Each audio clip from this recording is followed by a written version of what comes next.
আসসালামু আলাইকুম। আজকে আমরা উপস্থিত হয়েছি বেগম খালেদা জিয়ার জানাজা নামাজে।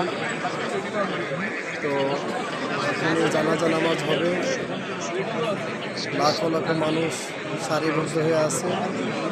আপনারা সবাই ওনার জন্য দোয়া করিবেন, আল্লাহ তাআলা যেন ওনাকে মাফ করে দেন, ক্ষমা করে দেন।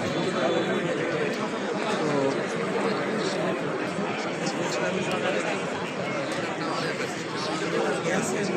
দেখেন লাখো লাখো মানুষ।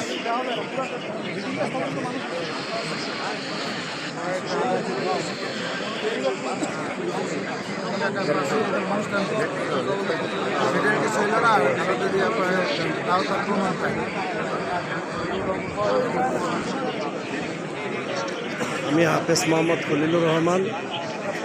আমি ওনার পক্ষে আপনাদের কাছে দোয়া চাইতেছি, আপনারা সবাই দোয়া করিবেন ওনার জন্য।